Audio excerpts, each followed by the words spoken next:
만약에 어떤 부탁을 했을 때 상대가 안 돼 라고 거절을 하면 그거는 안 돼가 아니라 너는 안 돼 라는 식으로 본인 존재 자체가 거절당했다라는 걸로 받아들여서 엄청 큰 상처를 받고 우울감에 빠지기도 해요.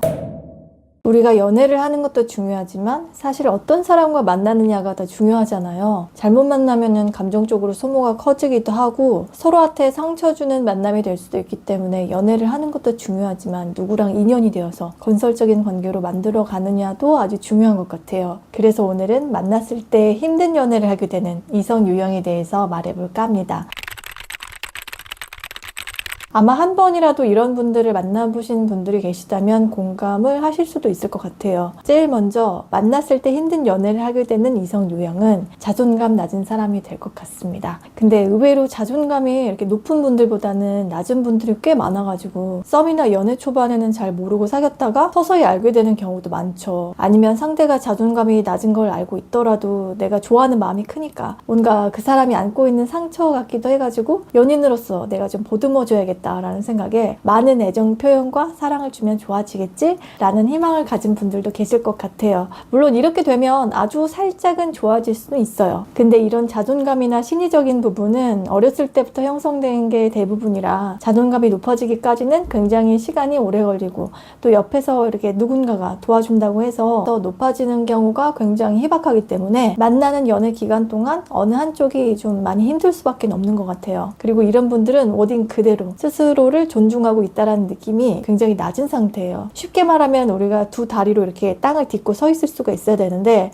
그러지를 못하고 이렇게 자꾸 쓰러지고 한쪽 다리로만 나를 지탱하고 있다라고 생각하시면 될 것 같아요. 그래서 내 감정이나 정서가 좀 안정됐다라기보다는 좀 불안정한 그런 상태라서 잡고 이렇게 의지할 수 있는 지지대가 필요한 건데 그거를 타인에게서 찾다 보니까 가장 가까이에 있는 연인에게 의존성이 더 커지게 되는 거죠.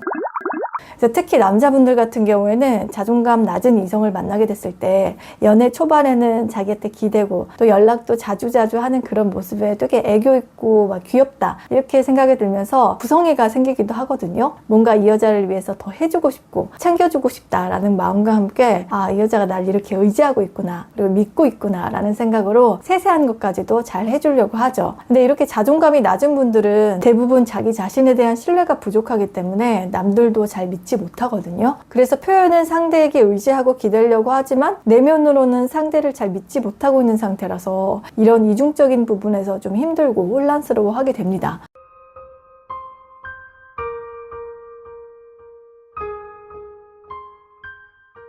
그리고 만약에 어떤 부탁을 했을 때 상대가 안 돼 라고 거절을 하면 그거는 안 돼가 아니라 너는 안 돼 라는 식으로 본인 존재 자체가 거절당했다라는 걸로 받아들여서 엄청 큰 상처를 받고 우울감에 빠지기도 해요. 그러면 또 남자분들은 이런 모습을 보고 할 수 없이 다시 요청을 들어주고 이런 게 자꾸 반복되다 보면 나중에 엄청 지치거든요. 그리고 이렇게 상대가 지쳐하는 모습에서 전보다 자기에 대한 애정이 식었다고 느끼거나 스스로도 좀 미안하다는 생각에 헤어지자는 말을 자주자주 쉽게 하게 됩니다. 이렇게 되니까 만나는 연애 기간도 되게 짧아지고 다음에도 이런 패턴이 계속 반복되는 경우가 생겨요. 우리가 연애하면서 의견 차이가 생길 수는 있는데 이거를 솔직하게 자기 생각을 표현을 하고 해결하려고 하기보다는 그냥 회피하거나 아니면 갑자기 욱하고 화내기도 하면서 불안정한 감정 기복으로 표출이 되기도 하니까 서로한테 더 상처가 깊어지게 되는 것 같아요. 그래서 요즘 자존감에 대한 이야기도 많이 나오고 우리가 또 자존감이 높아야 한다라는 얘기를 많이 하잖아요. 근데 이게 단순히 자존감 낮은 사람 만나면 힘들어 라는 식으로 단순하게 끝나는 문제가 아니라 여기서부터 파생되는 문제들이 많이 생기니까 그런 거거든요. 자존감이 낮으면 나는 할 수 없고 나는 못할 것 같아 라는 자기 신뢰가 떨어진 상태라고 했잖아요. 그래서 이게 계속 반복되니까 우울감이 이렇게 쌓이게 되고 피해의식이나 열등감, 집착으로 표출이 되니까 연인과의 관계에서 서로한테 안 좋은 영향을 끼칠 수밖에 없는 것 같아요. 아무래도 자기 확신에 대한 부분이 약하다 보니까 옆에 사람한테 항상 이렇게 뭔가 같이 하자고 하고 나 대신 이거 해주면 안 돼? 라는 식으로 자기 삶에 이렇게 누군가를 항상 끌어와가지고 동일시 하려고 하는 그런 게 있거든요. 근데 만약에 상대가 이런 템포를 맞춰주지 않거나 소홀하다고 느끼게 되면 자신의 존재감을 또 다른 사람에게 확인받기 위해서 양다리를 걸치거나 아니면 바람을 피는 경우도 생기기도 합니다.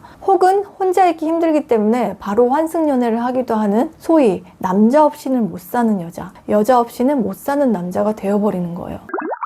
어쨌거나 우리가 연인과 헤어지고 나면은 자기 감정을 좀 되짚어보고 우리의 관계에서 문제는 뭐였는지, 나한테 문제는 뭐였는지 찾는 시간이 꼭 필요하잖아요. 근데 그게 없이 얼른 옆에 누군가 또 있어야 자기가 안정될 수 있는 그런 약한 부분이 있기 때문인데, 결국 자기가 받았던 상처를 또 다른 누군가한테 전해버리는 결과가 되는 거라 되게 힘들겠죠. 우리가 말하는 나쁜 남자, 나쁜 여자도 여기에 포함된다라고 볼 수 있을 것 같아요. 그리고 이렇게 자존감이 낮은 이성을 만났을 때 옆에서 아무리 애정을 줘도 힘든 이유가 뭐냐면, 대부분 어린 시절 부모님으로부터 받은 사랑이 부족하거나 아니면 가정 환경이 너무 엄격한 집안에서 제약을 많이 받았거나 또는 거절당한 경험을 많이 했을 때 생기는 문제라서 오랜 시간 고착화되고 뿌리가 깊은 경우가 많기 때문이에요. 어릴 때부터 자기 의지대로 할 수 있는 것들이 별로 없었기 때문에 자신감도 낮고 스스로 생각하는 것들에 대해서 이제 못 믿게 되는 거거든요. 그러니까 옆에서 잘 해주고 케어해준다고 해도 그렇게 단기간 동안에 낮았던 자존감이 이렇게 쉽게 높아지는 경우가 거의 없고, 그러다 보면 옆에서 이런 사람들을 감당하고 감수하는 것 자체가 굉장히 버거운 부분이 될 수도 있다는 거죠. 그리고 이게 만약에 집착이나 열등감으로 나타나게 되면은 자꾸 상대에게 수시로 연락을 계속 해주길 바란다거나, 거꾸로 자기가 상대한테 집착을 한다거나 하면서 자기의 존재감을 확인받으려고 합니다. 그러다 보면 상대 주변에 있는 여사친이나 뭐 남사친 아니면 회사 동료에 대한 질투심도 심해져가지고 그 사람들에 대해서 험담을 하거나 사회생활까지도 못하게 되는 경우도 있어요. 항상 남자친구는 나랑만 있어야 되고 나를 위해서 존재하는 사람으로 소유를 하려고 하는 게 커지게 되는 거죠. 그리고 나중에는 점점 받기만 하는 연애가 되는데, 본인은 그걸 사랑이라고 생각하고 또 좋아한다면 이 정도는 해줄 수 있는 거 아니야? 라는 식으로 약간 미저리처럼 돼가지고 진짜 힘들어집니다. 이렇게 집착하는 사람들은 상대와 사랑을 하는 게 아니라 사랑을 구걸하게 되니까 서로의 감정의 피로도가 더 높아지는 것 같아요.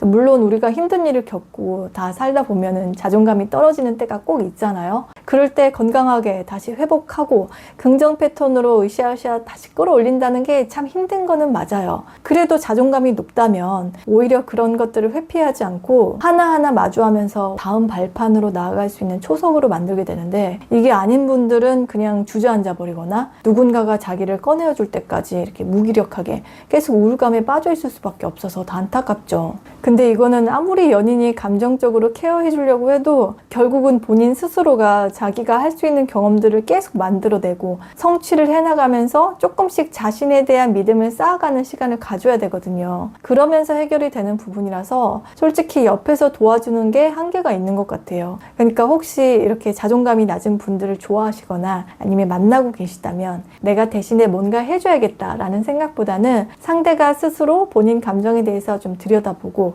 뭔가 하려고 했을 때 그냥 묵묵히 옆에서 응원해주면서 지켜봐 주시는 게 오히려 좋을 수도 있을 것 같아요. 그럼 저는 우리 스위티 분들이 튼튼한 자존감으로 건강한 연애를 하시길 바라면서 오늘 영상은 여기서 인사드리겠습니다. 오늘도 도움이 되셨다면 구독, 좋아요, 알림 설정까지 부탁드리고 광고도 한 번씩 이렇게 봐주세요. 그럼 다음에 또 봐요. 바이 스위티!